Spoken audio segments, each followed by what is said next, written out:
அப்பாடா, ஒரு வழியாக அந்த 2025ஆம் ஆண்டை கடந்து 2026ஆம் ஆண்டுக்குள்ளார நுழைஞ்சிட்டோம். போன வருஷம் போட்டு பாடாப்படுத்திருச்சு. எந்த வேலையுமே ஒழுங்காக நடக்கலை. எங்கே போனாலும் ஒரே பிரச்சனை, சிக்கல் தான்.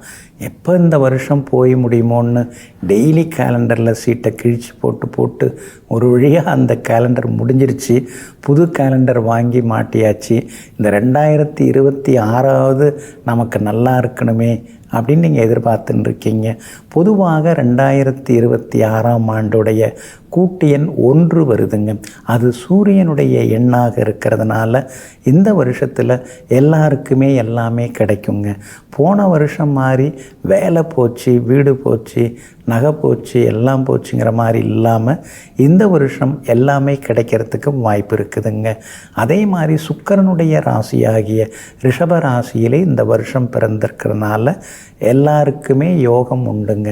வீடு வாங்கிறது, வாகனம் வாங்கிறது, அந்த மாதிரியான வசதி வாய்ப்புகள் எல்லாருக்குமே கிடைக்குங்க. ஆனால் அதே நேரத்தில் இந்த ராசி அதாவது ரிஷப ராசியில் கார்த்திகை நட்சத்திரத்தில் இந்த வருஷம் பிறந்திருக்கிறதுனால எல்லாருமே கவனமாக இருக்கணுங்க. ஏன்னா கார்த்திகை நட்சத்திரத்தினுடைய சிம்பல் குறியீடு பார்த்திங்கன்னா கத்திரிக்கோள். அப்படி இருக்கிறதுனால சின்ன சின்ன பகை குடும்பத்துக்குள்ளார வரும், சொந்தக்காரங்களுக்குள்ளார வரும், கூட பிறந்தவங்களோட வரும், கூடிகிட்டு இருக்கிறவங்களோட வரும். அதனால் எல்லார்கிட்டையுமே பார்த்து நிதானமாக பழகணுங்க.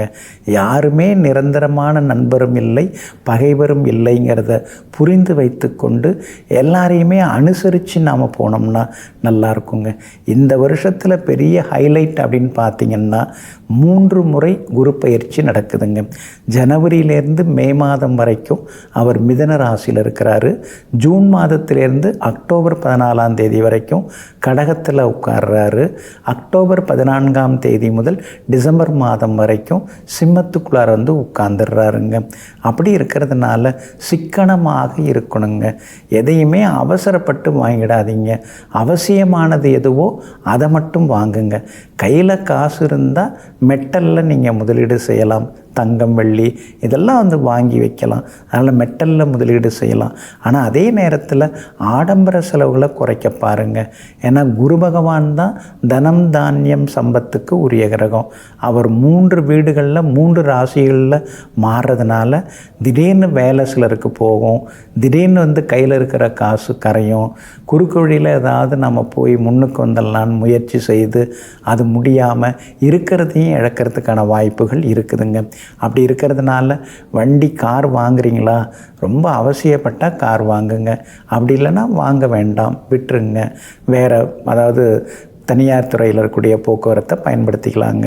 அதே மாதிரி வீடு ரொம்ப அவசியப்படுதுன்னா வாங்குங்க, இல்லைன்னா அவசரப்பட்டு வாங்கிடாதீங்க. ஏன்னா நல்ல வேலையில் இருக்கோம், நல்ல சம்பளம் இருக்குது, இஎம்ஐ என்ன பார்த்துக்கலாம் அப்படின்னு சொல்லி சில அவசரப்பட்டு வாங்குவீங்க. ஆனால் திடீர்னு வேலை போகும்.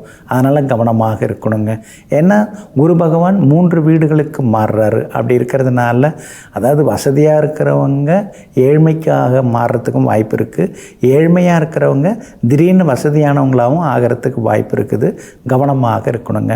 சனி பகவான் மீனத்திலேயே இருக்கிறதுனால இந்த வருஷம் முழுக்க மழை நல்லா பொழியும், விவசாயம் நல்லா இருக்கும். அதே மாதிரி ராகு கேதும் கடைசியாக தான், இந்த வருஷம் கடைசியில் தான் மாறுறாங்க. அதனால் பெரிய மாற்றங்கள் எதுவும் இருக்காதுங்க. மருத்துவத்துறை படுபயங்கரமாக வளர்ச்சி அடையும். மருந்துகளுடைய விலை குறையறதுக்கு வாய்ப்பு இருக்குது. அதே மாதிரி அறிவியல் துறை, ஆராய்ச்சித்துறை, வானவியல், அஸ்ட்ரானமி, சேட்டலைட்டு இதெல்லாம் நிறையா வளர்ச்சி அடையுங்க. அதே நேரத்தில் மனித வாழ்க்கை எந்திரமாகிட்டே போகுதுங்கிற ஏக்கமும் ஒரு பக்கம் கொண்டே இருக்குங்க. இந்த 2026ஆம் ஆண்டு இராணுவ புரட்சிகள் நிறையா நடக்கும். எல்லா நாடுகளுமே போட்டி போட்டுக்கிட்டு ஆயுதங்களை வாங்கி வச்சுப்பாங்க. ஏதோ நாளைக்கே சண்டை வரப்போகுது அப்படிங்கிற மாதிரி நினச்சிக்கிட்டு எல்லாரும் போட்டி போட்டு வாங்கி வைப்பாங்க.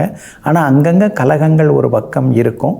ஆனால் அதே நேரத்தில் மக்களிடையே ஒரு அமைதியான மனம் எல்லாருமே ஏங்குவாங்க.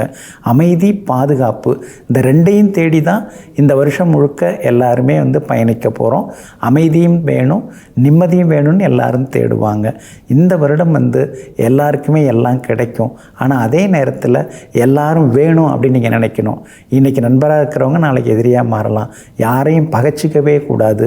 பொறுமையாக முடிவுகள் எடுங்க. சிக்கனமாக இருக்க பாருங்கள். இருக்குது செலவு பண்ணலாம் அப்படின்னு நினைக்காதீங்க. சிக்கனமாக இருந்தீங்கன்னா நல்லாயிருக்கும். சூரியனுடைய நட்சத்திரத்தில் இந்த வருஷம் பிறந்திருக்கிறதுனால சூரிய பகவானை வழிபடுவது நல்லது. சூரிய ஒளி உடம்பில் கொஞ்சம் நேரமாவது பட்டால் ரொம்ப நல்லாயிருக்கும்.